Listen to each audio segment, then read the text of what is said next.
آغاز دن کا خدا کی ذات سے ہو رہا ہے. اب اس کے بعد جتنے بھی مرحلے آپ نے طے کیے ہیں ان میں یقیناً برکت آنا ہے, کیونکہ آغاز خدا کے نام سے. جب ہمارا عقیدہ یہ ہے کہ ہم اپنی زندگی کا کوئی کام بسم اللہ الرحمن الرحیم کے بغیر نہیں کر سکتے. پوچھا گیا کیوں کرتے ہو بسم اللہ کے ذریعے؟ ارے بھائی آپ کو پتا نہیں ہے, جس کام کو بسم اللہ سے شروع کیا جائے اس میں برکت پائی جاتی ہے. اب سمجھ میں آیا, جب بسم اللہ سے شروع کیے ہوئے کام میں برکت ہو سکتی ہے تو خدا کے نام سے جو کام کیا جا رہا ہے اس میں بھی برکت نظر آ رہی ہے. علی کی ذات وہ ذات ہے جس کو پروردگار عالم نے جب پھیلایا تو 14 بنا دیا, جب سمیٹا تو قرآن میں نقطہ بنا دیا. ایک سوال پڑھے محمد والے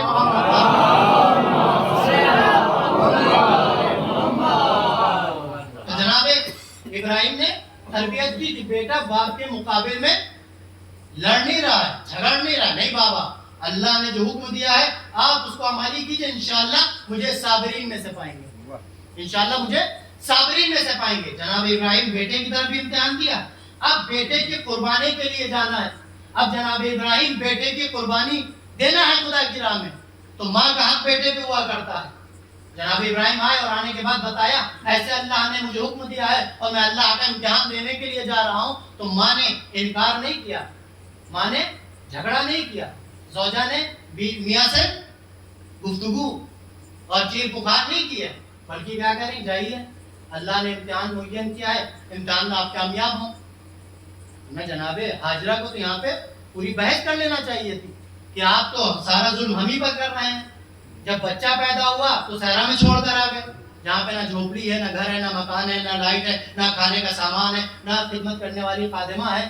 اور اب جب بچہ جوان ہو گیا تو میرا ہی بیٹا جسے قتل کیا جائے, جسے اللہ کی راہ میں قربان کیا جائے. دوسری زوجہ بھی تو ہیں, ان کی قربانی دے دی جائے, کسی جانور کی قربانی دے دی جائے. لیکن جناب حاجرہ نے کسی بھی بات کا گلایا نہیں کیا, کسی بھی بات کا گلا نہیں کیا, کسی بھی بات کی شکایت نہیں کی. جناب حاجرہ جناب ابراہیم کی پوری گفتگو کو سن رہی ہیں لیکن کسی بھی بات کے اوپر اعتراض نہیں کر رہی ہیں. تو معلوم ہو گیا جناب ابراہیم نے اپنی زوجہ کی تربیت اللہ کی مشیت کے مطابق کی تھی کہ اگر ادھر سے کوئی امتحان آ جائے تو شوہر کے ساتھ ساتھ زوجہ بھی قدم بقدم آگے بڑھتی ہوئی نظر آئے. اب اگر ہمیں اپنے گھر کے امتحانوں میں جو اللہ کی طرف سے طے کیے گئے اس میں سروکار ہونا ہے, اس میں آگے بڑھ جانا ہے, تو اس کی پہلی شرط یہ ہے کہ گھر کے ماحول کو اسلامی اعتبار سے بناؤ. جب ماحول اسلامی ہو جائے گا کتنے امتحان آ جائے دونوں مل کر سر کر لے جائیں گے. ایک سوال پڑھے محمد والے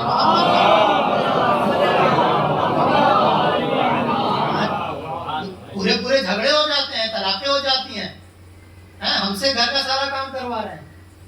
جناب حاجرہ کی زندگی دیکھ لیں, بیٹا پیاسا ہے, کیا کر رہی ہیں, بھاگ رہی ہیں صفا و مروہ کے درمیان کہ انتظام کر لیں تاکہ ایک انسان کی جان بچ جائے, تاکہ ایک نبی خدا کے فرزند کی جان بچ جائے. یہاں پہ ایک جملہ اور کہنے کا دل چاہ رہا ہے کہ جناب حاجرہ نے صفا و مروہ کے درمیان دوڑ لگائی ہے, کس کو بچانے کے لیے, ایک بچے کو بچانے کے لیے. تو معلوم ہو گیا اگر انسان کی نیت خدا کی مرضی پہ ہوا کرتی ہے تو وہ اللہ کی مرضی کے لیے لق و دق صحرا میں بھی اپنی پوری توانائی خرچ کرتا ہے تاکہ اس توانائی کے نتیجے میں ایک انسان کو زندگی عطا کر دی جائے. تو ایک مرتبہ جناب حاجرہ کو یہ ملا, ایک معصوم سا بچہ تھا جس کی جان بچانے کے لیے جناب حاجرہ نے صفا و مروہ کے درمیان دوڑ لگائی. تو پروردگار عالم کو جناب حاجرہ کی یہ ادا اتنی پسند آئی کہ قیامت تک کے لیے آنے والے کلمہ پڑھنے والوں کو واجب قرار دے دیا. دیکھو میری حقیقی چاہنے والے تھی, اس کی یاد جب جب تمہیں میرے گھر کی زیارت کرنے آنا ہے اس یاد کو منانا ہے. اب سمجھ میں آیا, جب کوئی ایک عورت ایک بچے کی بقا کے لیے صفا و مروہ کے لیے درمیان صحیح کر لے, دوڑ لگا لے, تو پروردگار عالم قیامت تک اس کی اس صحیح کو, اس کی اس کوشش کو ایک سنت قرار دیتا ہے. تو جس نے پورے دین اسلام کو بچایا ہو, اگر اس کی یاد کے لیے 2 مہینے 8 دن فرش اعلیٰ بچایا جائے, نام ختم کیا جائے, یہ سنت کیوں نہیں ہو سکتا ہے؟ ایک سوال پڑھے محمد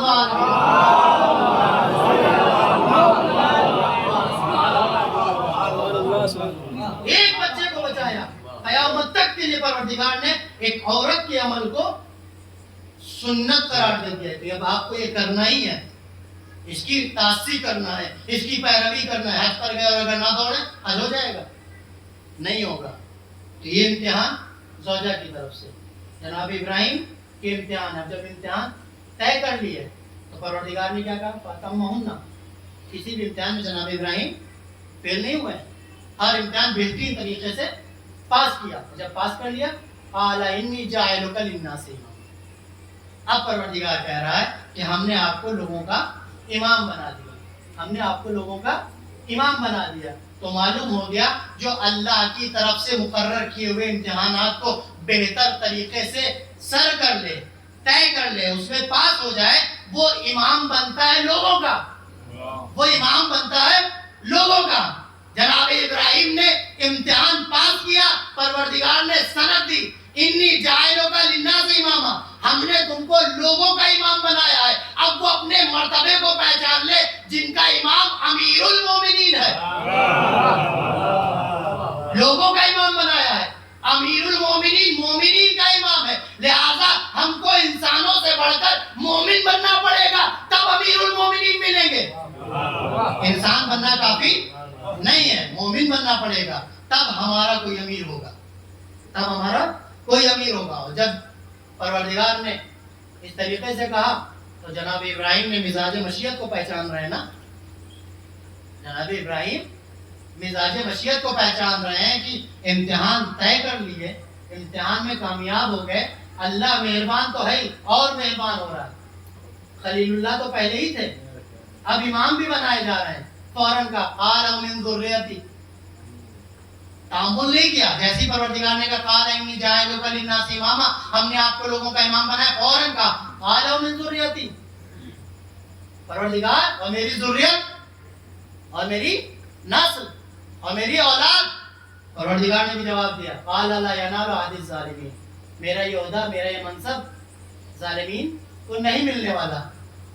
جناب ابراہیم نے دعا کی, پروردگار نے جواب دیا میرے منصب ظالمین کو نہیں ملنے والا. پوری آیہ کریمہ کا ترجمہ آپ کے ذہنوں تک آ گیا کہ پروردگار عالم نے جناب ابراہیم کا امتحان لیا, جناب ابراہیم نے اس امتحان کو بہترین طریقے سے پاس کیا. امتحان میں جب پاس ہوئے پروردگار نے سند دی قال انی جاعلک للناس اماما, ہم نے آپ کو لوگوں کا امام بنایا. قال من ذریتی, میری ذریت کا کیا ہوگا؟ پروردگار نے کہا قال لا ینال عہد الظالمین, یہ عہدہ ظالمین تک نہیں پہنچے گا. اب جو بھی ظالم ہے وہ ملت ابراہیم میں سے نہیں ہے, جو بھی ظالم ہے وہ ملت ابراہیم میں سے نہیں ہے. اب ایک جملہ کہنے کا دل چاہ رہا ہے, اب لاکھ اپنے کو خلیفہ کہتے رہے, لاکھ اپنے کو امام کہتے رہے, کیونکہ پروردگار عالم نے قاعدہ بیان کر دیا ذریت ابراہیم میں ظالم ہو ہی نہیں سکتا, کیونکہ منصب ظالم تک جا ہی نہیں سکتا. ایک بات پڑھے محمد و آل محمد. اچھا, پروردگار نے کہا نا کہ ظالمین کو نہیں ملے گا منصب, تو ظالم کون ہوتا ہے؟ جو ظلم کرتا ہے. ظالم کون ہوتا ہے؟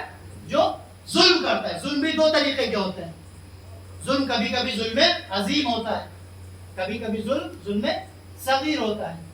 ظلم عظیم مطلب قرآن ارشاد کر رہا ہے لا تشرک باللہ ان الشرک لظلم عظیم, اللہ کا شریک قرار مت دو, اللہ کا ہمسر مت بناؤ, اللہ کا شریک مت بناؤ, اللہ کا پارٹنر مت بناؤ. ان الشرک لظلم عظیم, کیونکہ شرک اللہ کا پارٹنر بنانا, اللہ کا شریک بنانا, یہ ظلم عظیم ہے, یہ ظلم عظیم ہے. ظلم عظیم سمجھ میں آیا کہ پروردگار کا جس نے بھی شریک بنا دیا اس نے ظلم عظیم کر دیا.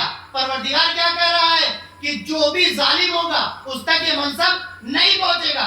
اب ظالم منصب الہی کو حاصل نہیں کر سکتا, تو معلوم ہو گیا کہ منصب الہی کسی بت پرست کو نہیں ملے گا, بت شکن کو ملا کرتا ہے. منصب الہی کسی بت پرست کو نہیں ملے گا, کیونکہ قرآن کہہ رہا ہے لا تشرک باللہ, اللہ کا شریک مت بناؤ. ان الشرک لظلم عظیم, شرک کیا ہے؟ سب سے بڑا ظلم ہے.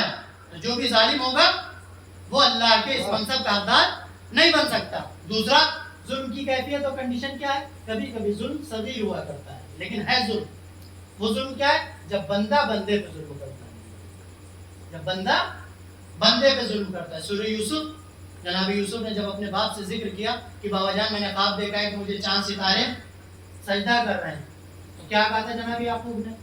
جناب یعقوب نے کہا بیٹا اس خواب کا تذکرہ بھائیوں سے مت کرنا, کیونکہ وہ تمہارے خلاف قید کریں گے، تمہارے خلاف پلاننگ کریں گے، تمہارے خلاف شریعت کریں گے. یعنی شریعت کب کیا جاتا ہے؟ پلاننگ کب کی؟ جب نیت میں ظلم کرنا ہو. جب نیت میں ظلم کرنا ہو تو ظلم عظیم کرنے والا بھی منصب امامت کو نہیں لے سکتا، ظلم صغیر کرنے والا بھی منصب امامت کو نہیں لے سکتا. تو ظلم عظیم جس نے کیا وہ بت پرست ہے، کیونکہ شریک ہو گیا، خدا کا شریک قرار دے دیا، لہذا اسے منصب امامت نہیں ملے گا. ظلم صغیر جس نے کیا وہ بھی ظالم ہو گیا، منصب امامت اس کو نہیں ملے گا. اب ہمیں کائنات میں دو طریقے کے بھائی نظر آئے. ایک بھائی وہ جو ایک بھائی کو کنویں میں ڈال رہے ہیں، رسی کو کاٹ رہے ہیں، چند درہموں کے مقابل میں اسی بھائی کو بیچ رہے ہیں. یہ بھائی پہ ظلم کرتے ہوئے نظر آ رہے ہیں. انہوں نے ظلم کر لیا، ان کو امامت ملنے والی نہیں ہے. لیکن ایک بھائی اور نظر آیا جو شب ہجرت بستر پہ جب سویا ہے تو پروردگار کہہ رہا ہے یہ میرا بندہ ہے جو میری رضا کے لیے سو رہا ہے، لہذا یہ میری طرف سے منصب امامت کا حقدار ہے. ایک بات پڑھے محمد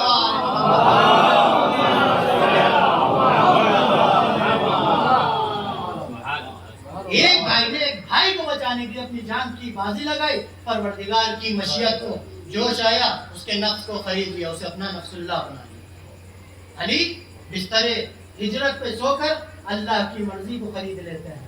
یعنی ایک بھائی جب بھائی کے لیے قربانی دیتا ہے تو اللہ اس کے نفس کو خرید لیتا ہے. ایک بھائی کے لیے جب اپنی جان کی بازی لگا دیتا ہے تو اس کو پروردگار ایسا مقام عطا کرتا ہے کہ تمام انبیاء اور شہداء اور صدیقین اس مقام کو حاصل کرنے کے لیے غبطہ اور رشک کرتے ہیں. جناب ابو الفضل عباس قیامت کے دن جب روز محشر ہوگا تو ان کے مرتبے کو دیکھنے کے بعد 1,24,000 انبیاء ہیں نا، یہ غبطہ کریں گے، حسرت کریں گے یہ مقام ہم کو کیوں نہ ملا. تو معلوم ہو گیا اگر اللہ کی رضا کے لیے ایک بھائی کے لیے اپنی دنیا کو لٹا دے تو پروردگار اسے وہ مقام عطا کرتا ہے کہ اس مقام کے لیے معصوم نبی تمنا کر رہا ہے. اب جب ہم اس فرش سے اٹھیں تو اس فرش سے گل لے کر جائیں، اس فرش سے کچھ پھولوں کو لے کر جائیں. کم سے کم ہر فرش عزا سے جب اٹھ کر جائیں تو طے کریں کہ ہم اپنی زندگی میں ایک چھوٹی سی خوبی کو پیدا کریں گے کہ جب بھی ہمارے اور ہمارے بھائی کے درمیان جھگڑا ہونے لگے گا میں اپنے کو پیچھے کھینچ لوں گا، کیونکہ میرا خونی بھائی، یہ میرا ایمانی بھائی ہے، اس کی بقا میرے خدا کی رضا ہے. یہ اس فرش عزا کی برکت ہے. جتنا زیادہ یہاں سے پھول اٹھاتے جائیں گے اتنا زیادہ آپ کے گھروں میں خوشبو پھیلتی چلی جائے گی. پروردگار منصب امامت کی عظمت کو بتا رہا ہے. اس منصب امامت کو اگر پہچاننا ہے، اس منصب امامت، کیونکہ امامت کا مرتبہ بہت بلند ہے. پروردگار نبی بھیجتا ہے کہ جس کے اوپر وحی ہوتی ہے کہ خدا کی طرف سے جو پیغام خدا نے بھیجا ہے اس کو بندوں تک منتقل کر دیا جائے. نبی کا کام کیا ہے؟ جو اللہ کی طرف سے وحی ہوئی ہے اس وحی کو لے اور لینے کے بعد جو پیغام خدا نے دیا ہے وہ اس کے بندوں تک منتقل کر دیا جائے. رسول کا کام کیا ہے؟ یہ جو پیغام آیا ہے اس کو لوگوں میں اور زیادہ مشہور کیا جائے، لوگوں کو اس کے سلسلے سے اور جاگروک کیا جائے، لوگوں کو اس کے بارے میں اور زیادہ بتایا جائے. نبی پر وحی ہوتی ہے، رسول پر وحی نہیں ہوتی. اس کا کام کیا ہے؟ لوگوں تک پیغام کو اور زیادہ منتقل کرنا، لوگوں تک پیغام کو اور زیادہ پہنچانا. امام کا کام کیا ہے؟ امام کا کام ہے ایصال الی المطلوب، یعنی جس چیز کو خدا نے چاہا ہے اس تک اس امت کو لے جانا، اس تک اس امت کو لے جانا. نبی وحی لیتا ہے بندوں تک منتقل کرتا ہے، رسول اس وحی کے پیغام کو بندوں میں پھیلاتا ہے. امام ایصال الی المطلوب کرتا ہے، یعنی جو اللہ کا مطلوب ہے، جو اللہ کا مقصود ہے اس مقصود تک لے کر جاتا ہے. اور آسان لفظوں میں کہہ دیا جائے امام اس نور کی شعاع کو کہتے ہیں جو ظلمت کی تاریکی میں نورانی راستوں کو پیدا کرتا ہے، بھٹکتے ہوئے کے ہاتھ کو تھام کر منزل تکمیل تک پہنچاتا ہے. اب کائنات میں اس کو امام ماننا جو گمراہی میں پڑے ہوئے لوگوں کے ہاتھ کو تھام کر ہدایت کی طرف لیتا ہوا ہے. ہمیں کائنات میں یا علی نظر آئے ہیں یا اولاد علی نظر آئے ہیں. کل تک جو لشکر یزید میں حر تھا، لعنت اللہ تھا، لیکن امامت کے نور نے اپنی طرف کھینچ کر اس کو علیہ السلام بنا دیا. ایک بات پڑھے محمد ہے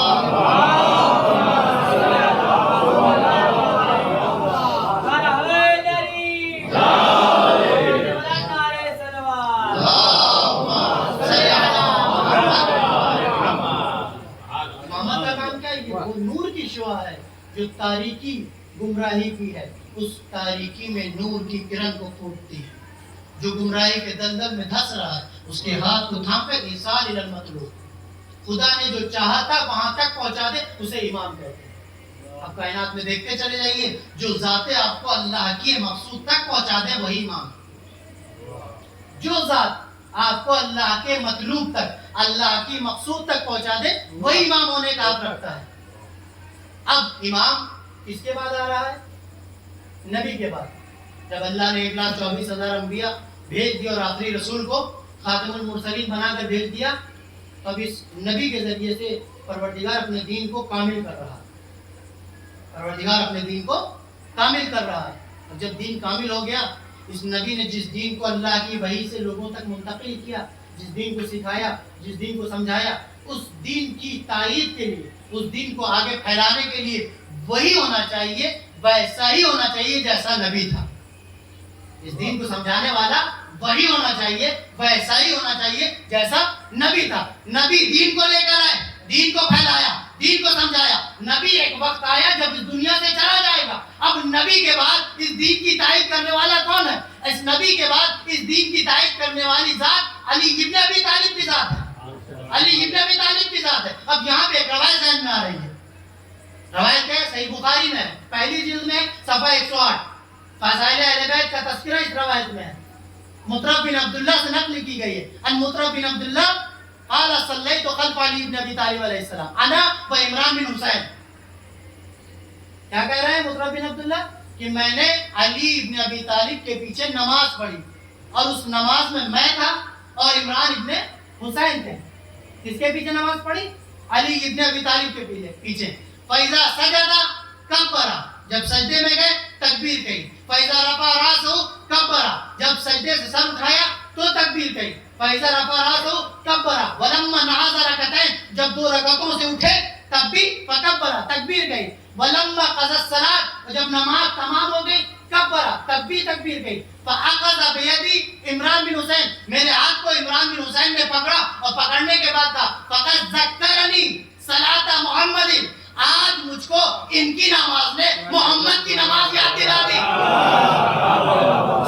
آج مجھ کو ان کی نماز نے محمد کی نماز یاد دلا دی. کون کہہ رہا ہے؟ وہ صحابی رسول کہہ رہا ہے جو آنکھوں سے نابینا ہو چکا، دکھائی نہیں دیتا، لیکن جب علی کے پیچھے نماز پڑھ رہا ہے، آنکھوں میں نور نہیں ہے، کانوں سے صرف سن رہا ہے کہ جب سجدے میں گئے تو تکبیر کہی، سجدے سے سر اٹھایا تو تکبیر کہی، رکعتوں سے فارغ ہوئے تو تکبیر کہی، نماز تمام کی تو تکبیر کہی. تو بغل والے کا ہاتھ تھام کے کہا آج ویسی نماز پڑھی جیسی محمد کے پیچھے پڑھا کرتا تھا. اب ایک جملہ کہنے کا دل چاہ رہا ہے. 24 سال کے بعد علی نے نماز پڑھائی تو 24 سال میں رسول کا سکھایا ہوا دین، رسول کا بتایا ہوا دین، رسول کا سمجھایا ہوا دین اتنا بدل گیا کہ پڑھنے والا نابینا صحابی بھی کہہ رہا ہے آج ویسی نماز پڑھی جیسی نبی کے پیچھے پڑھا کرتا تھا. اب ان لوگوں کے بارے میں سوچو جنہوں نے 1400 سال پہلے علی کے دین کو چھوڑ کر دوسروں کے دین کو اختیار کر لیا ہے، وہ اسلام سے کتنا دور ہو گئے ہوں گے. ایک صلوات پڑھے محمد.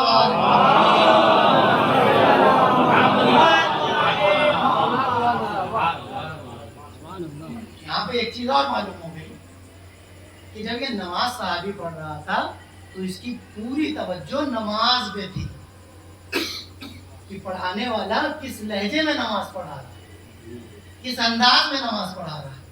تو ہم بھی نماز میں جائیں تو ہماری توجہ چاہے پیش امام کے اوپر نہ ہو، کم سے کم اس پر ہو کہ ہم کس کی بارگاہ میں کھڑے ہیں. تو جس طریقے سے نماز کے لیے اہتمام کہ ہمارا پورا فوکس، ہماری پوری توجہ مسجد میں جب جائیں تو خدا کی ذات پر ہو، ویسے ہی فرش اعلیٰ کا مقام ہے کہ جب ہم یہاں پر آئیں تو ہمارے پورا فوکس، ہماری پوری توجہ اس فرش کی عظمت کی طرف ہونا چاہیے. تو علی نے نماز پڑھائی، اس نماز کی تائید ایک نابینا صحابی کر رہا ہے. تو یہ تو معلوم ہو گیا کہ نبی کے لائے ہوئے دین کی تائید کرنے والی ذات کا نام علی ہے. نبی کے لائے ہوئے دین کی تائید کرنے والی ذات کا نام علی ہے. نبی دنیا سے جائیں گے، اس دین کی تائید اور حفاظت جو کرے گا اسے علی کہیں گے. تو ایک وقت وہ بھی تو آئے گا جب علی اس دنیا سے رخصت ہوں گے. اب اس دین کی تائید کون کرے گا؟ اس دین کی تائید کرنے والی ذات کا نام حسن مصطفیٰ ہے. حسن مصطفیٰ جب اس دین کو سمجھائیں گے، اس دین کو پہچانوائیں گے، اس دین پہ عمل کرائیں گے، اس دنیا سے جائیں گے، اس دین کی تائید کون کرے گا؟ حسین شہید کربلا، امام حسین شہید کربلا. والا جو نانا دین لے کر ہے اس کی تائید باپ نے کی, اس باپ کے بعد بڑے بھائی نے کی, بڑے بھائی کے بعد چھوٹا بھائی حسین تائید کر رہے ہیں. امام حسین کربلا میں اپنا پورا گھر لٹا دیں گے اس دین کو بچانے کے لیے. اب اس دین کی تائید کون کرے گا؟ امام زین العابدین علیہ السلام. امام زین العابدین علیہ السلام, امام زین العابدین علیہ السلام اپنے باپ کے فراق میں کتنے سال تک روتے ہیں. اتنے سال رونے کے باوجود دین سے غافل نہیں رہے ہیں. صحیفہ سجادیہ کی شکل میں, صحیفہ کاملہ کی شکل میں مختلف انداز سے دین کی بقا کے لیے کتابوں کو بھی نشر کیا ہے, لوگوں کی تربیت بھی کرتے رہے. امام سجاد کی زندگی کو دیکھیں کہ آپ نے بابا کی شہادت کے بعد دوبارہ قیام نہیں کیا, بلکہ امام نے سمجھ لیا کہ اگر انقلاب لانا ہے اب تلوار کی ضرورت نہیں ہے بلکہ لوگوں کے ذہنوں پہ کام کرنے کی ضرورت ہے. امام نے غلاموں کو خریدا اور خریدنے کے بعد سال بھر سے کم عرصہ اپنے پاس رکھتے تھے اور رکھنے کے بعد تربیت کرتے تھے اور اس کے بعد اللہ کی راہ میں آزاد کرتے تھے.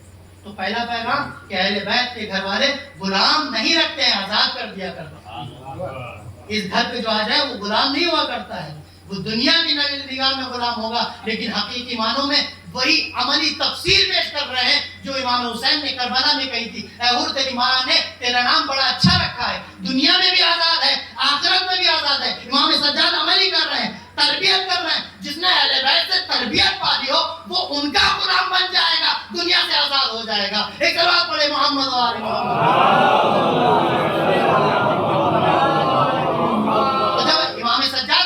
جائیں گے اب اس دین کی تائید کون کرے گا؟ امام باقر علیہ السلام, جنہیں باقر العلوم کہا جاتا ہے.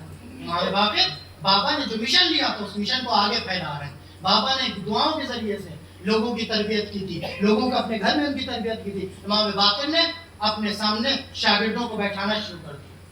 اب جب امام باقر اس دنیا سے جا رہے ہیں تو امام باقر اس دنیا سے جب رخصت ہوں گے تو اب اس دین کی تائید اور حفاظت کرنے والی ذات جعفر صادق کی ذات کہلائے گی. امام جعفر صادق جنہیں رئیس مذہب تشیع کہا جاتا ہے, رئیس مذہب جعفری کہا جاتا ہے. کون سے امام ہیں جن کے درس میں ایک وقت میں کم سے کم 4-4 ہزار شاگرد موجود ہیں. اب ایک سوال کروں گا, کیا جتنے شاگرد آ رہے ہیں سب امام کی امامت کا کلمہ پڑھنے والے تھے؟ نہیں, سب امام کی امامت کا کلمہ پڑھنے والے نہیں تھے. کوئی کسی فرقے کا تھا, کوئی کسی مذہب کا تھا, کوئی کسی کو ماننے والا تھا. لیکن امام کی بس میں جب آ گئے تو امام نے اپنے علم کے دریا بہا دیے. امام نے ایسی تربیت کی کہ امام کے بنائے ہوئے, امام کے پڑھائے ہوئے خود امام اپنے مذہب کے بن گئے. امام نے جن کی تربیت کر دی وہ خود اپنے مذہب کے امام بن گئے. اب جب امام جعفر صادق علیہ السلام اس دنیا سے جا رہے ہیں تو اس دین کو بچانے والا, اس دین کی تائید کرنے والی ذات کون ذات ہونا چاہیے؟ امام موسیٰ کاظم علیہ السلام. امام موسیٰ کاظم علیہ السلام کی زندگی کیا ہے؟ ہم گریا کرتے ہیں نا, مسائل سنتے ہیں کہ میرا امام 14 سال تک زندان میں رہا.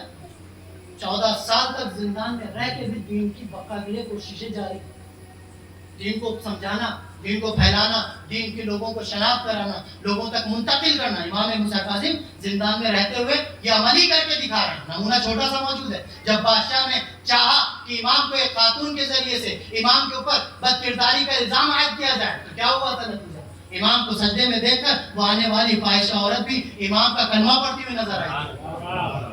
تو امام نے ایک درس دیا کہ اگر دیکھو ہمارے سچے چاہنے والے ہو تو تمہاری طرف اگر کوئی بد کردار آ رہا ہے تو اپنے کردار کے ذریعے سے اسے با کردار بنا دو. اگر کوئی بد کردار آ رہا ہے تو اپنے کردار کے ذریعے سے اسے با کردار بنا دو. امام نے عملی کر کے دکھایا. امام موسیٰ کاظم علیہ السلام جب اس دنیا سے گئے تو اس دین کو سمجھائے گا کون؟ اس دین کی بقا کے لیے کوشش کون کرے گا؟ امام علی رضا علیہ السلام, جنہیں عالم آل محمد کہا جا رہا ہے. ابھی انہیں کی زبان مبارک سے جاری ہوئے فرمان اور قانون کو آپ کے سامنے بیان کیا. تو امام علی رضا, امام موسیٰ کاظم علیہ السلام کے ذریعے سے جس دین کو بچایا گیا اس کی تائید کرنے والی ذات کا نام ہے. اسی لیے کسی نے غالباً امام موسیٰ کاظم نہیں, امام محمد تقی علیہ السلام سے سوال کیا کہ مولا یہ بتائیے, یہاں پہ آپ لوگ حیرت مت کیجیے گا, میں نے ایک جملہ کہا تھا کہ قرآن میں بھی تدبر کرنا چاہیے, اہل بیت کی بیان کی ہوئی حدیث میں بھی تدبر کرنا چاہیے. کیونکہ جو ایسا قرآن اپنے اندر 70 بطون رکھتا ہے, یعنی پرت دا پرت اس کے ہاں خزانے علم کے پائے جاتے ہیں, ویسے ہی حدیث اہل بیت میں بھی علم کے خزانے پائے جاتے ہیں. اس کا نمونہ کیا ہے؟ امام علی نے ایک جملہ ہی تو کہا تھا کہ میں اس پانی میں نور کو دیکھ رہا ہوں, آج آپ کے سامنے نور ہی نور نظر آ رہا ہے. تو امام سے سوال کیا کہ امام یہ بتائیے کہ امام حسین کی زیارت کا ثواب زیادہ ہے یا امام آپ کے بابا امام علی رضا علیہ السلام کی؟ آپ اور ہم ہوتے ہیں تو عقیدت کے جوش میں کیا کہتے ہیں پتہ ہے؟ امام حسین سید الشہداء ہیں، یعنی جن کے مقتل کی خاک کھا کے شفا بن جائے اس سے بڑا مرتبہ کسی کو مل جائے گا؟ یہی تو جواب دیتے ہیں، لیکن معصوم امام نے برعکس جواب دیا. اب یہاں پہ آپ حیرت مت کیجیے گا، اس کی اپنی دلیل امام دے رہے ہیں کہ امام حسین کی زیارت سے زیادہ ثواب کس کا ہے؟ امام علی رضا علیہ السلام کا، 8ویں امام کی زیارت کا. کیوں؟ کہ امام حسین کی زیارت کا ثواب کرنے والا ہو سکتا ہے وہ بھی ہے جو چوتھے امام تک مانتا ہو. امام حسین کی زیارت کرنے والا وہ بھی ہے جو چھٹے امام تک مانتا ہو. لیکن امام رضا علیہ السلام کی زیارت کرنے والا وہی آئے گا جو شیعہ اثنا عشری ہوگا. امام رضا علیہ السلام کی زیارت کرنے والا وہی آئے گا جو 12 امامی ہوگا، 12 امام کو ماننے والا ہوگا. یہ ہمارے شیعوں میں بھی فرقے ہیں نا، کچھ 3 امام تک مانتے ہیں، کسانیہ ہیں، کچھ زیدیہ ہیں، کچھ چھٹے امام تک مانتے ہیں. تو امام نے بتا دیا فضیلت اس رخ سے امام رضا کی زیارت کی زیادہ ہے کہ یہاں پر وہ آئے گا جو 12 امام کا ماننے والا. امام حسین کی زیارت کے لیے ہم دیکھ رہے ہیں آج تو وہ بھی جاتے ہیں جو امام کو مانتے نہیں ہیں، جو امام کی امامت کا کلمہ نہیں پڑھتے لیکن امام کی زیارت کے لیے جا رہے ہیں. تو یہ منطقی جواب دیا. تو جو دین آ رہا ہے، امام موسیٰ کاظم نے جس دین کو بچایا اس دین کی بقا، اس کی تائید امام علی رضا علیہ السلام کریں گے. جب امام علی رضا علیہ السلام کو ظاہر دقا کے ذریعے شہید کیا گیا، ابھی آپ نے ان کی شہادت میں ماتم بھی کیا، مجلس بھی برپا کی، تب امام کی رخصتی پر، امام کی اس دنیا سے جانے کے موقع پر اس دین کی حفاظت کون کرے گا؟ امام محمد تقی علیہ السلام. امام محمد تقی علیہ السلام جب اس دنیا سے رخصت ہوں گے، اس دین کو بچانے کے لیے جافشانی کون کرے گا؟ اپنے خون جگر کو کون نچھاور کرے گا؟ امام علی نقی علیہ السلام. امام علی نقی علیہ السلام جب اس دنیا سے جائیں گے، اس دین کو بچا کر لوگوں تک بہتر طریقے سے پہنچانے کا عمل کون انجام دے گا؟ امام حسن عسکری علیہ السلام. اب ایک جملہ کہنے کا دل چاہ رہا ہے کہ امام رضا کے بعد امام محمد تقی، امام محمد تقی کے بعد امام علی نقی، امام علی نقی کے بعد امام حسن عسکری علیہ السلام، امام حسن عسکری علیہ السلام کے بعد اس دین کی بقا کی ذمہ داری اٹھانے والی ذات کون سی ذات ہے؟ امام مہدی آخر الزمان صلی اللہ علیہ وسلم. یہ پورا سلسلہ مل گیا، یہ 13 سلسلے ملے. رسول دین کو لے کر آئے، دین کو پہچانوایا، علی نے بچایا، پہچانوایا، حسن نے بچایا، پہچانوایا، حسین نے پہچانوایا، حسین نے بچایا، سید سجاد نے پہچانوایا، پھر اس کو بچایا، امام باقر نے بچایا، امام صادق نے بچایا، امام موسیٰ کاظم نے بچایا، امام علی رضا علیہ السلام نے بچایا، امام محمد تقی نے بچایا، امام علی نقی علیہ السلام نے بچایا، امام حسن عسکری علیہ السلام نے بچایا. یہ آخری امام بچا رہے ہیں. تو ایک چیز تو معلوم ہو گیا، جو ادھر کا بنایا ہوا رہبر ہوا کرتا ہے اس کے بچانے کا انداز اس مزاج کا ہوا کرتا ہے. دین میں کوئی فرق نظر نہیں آتا. اب جب یہ آخری آیا ہے، یہ کیسے طے ہو یہ ادھر والا ہے، تو پروردگار بھی جواب دے گا. تم پریشان مت ہو. جب پہلے نبی کی تائید کے لیے ایک معصوم کو بھیجا تھا جس کے پیچھے نماز پڑھ کر ایک اندھا بھی کہہ رہا ہے آج ویسی نماز پڑھی جیسی رسول کے پیچھے پڑھتا تھا. جب 12واں آئے گا، فرش کو 12واں جب آئے گا تو میں دریا کے اوپر مصلی بچھواؤں گا، چڑھتے 4 روم سے عیسیٰ کو پیچھے بھیج کر نماز پڑھوا کے بتا دوں گا. یہ نبی کا لایا ہوا دین ہے جس کو امامت کر رہا ہے. ایک بات پڑھے محمد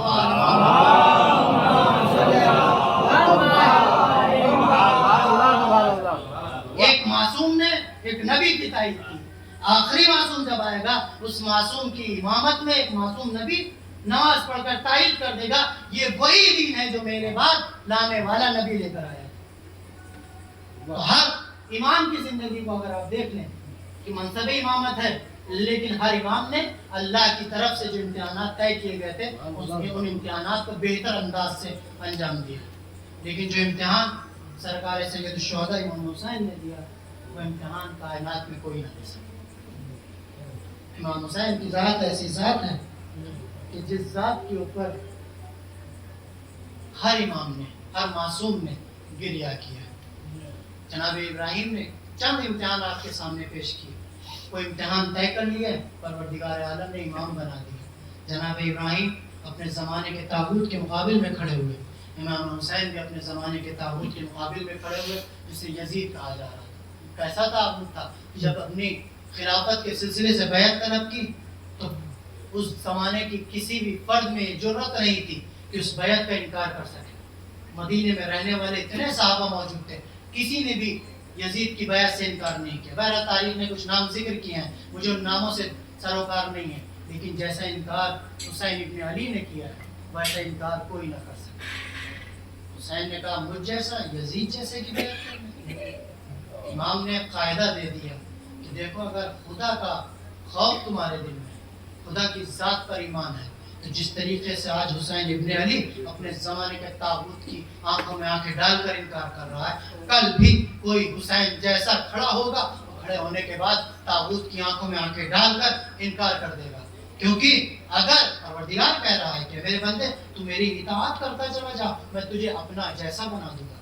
پروردگار مظہر رحمت ہے، پروردگار مظہر کرم ہے، پروردگار مظہر عطوفت ہے، بہرحال پروردگار کی بہت سی صفات ہیں۔ جناب حسین ابن علی نے امتحان طاغوت کے مقابل میں کھڑے ہوئے، جناب ابراہیم نے کربلا کے لق و دق صحرا میں اپنے چھوٹے سے بچے کو تنہا چھوڑ دیا تھا، حسین ابن علی نے کہا پروردگار میں بھی امتحان دوں گا۔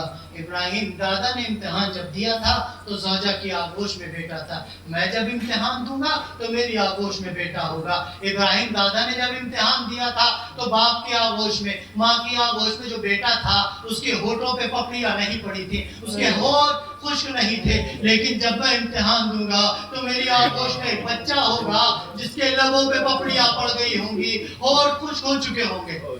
دادا ابراہیم آپ نے امتحان دیا تھا کہ آپ نے ایک خواب دیکھا تھا، اس خواب کی بنیاد پر جب آپ اس خواب کو عملی کرنے کے لیے گئے ہیں تو آپ نے آنکھوں پہ پٹی باندھ لی تھی، بیٹے کے ہاتھوں کو پیچھے باندھ دیا تھا۔ دادا ذرا کربلا کے میدان میں آئیے، میرے امتحان کو بھی دیکھیے، حسین کی آنکھوں پہ پٹی نہیں باندھی ہے، علی اکبر کے ہاتھوں میں رسی نہیں۔ دادا جب کل چھری چلائی تھی اللہ نے ایک دمبے کو بھیجا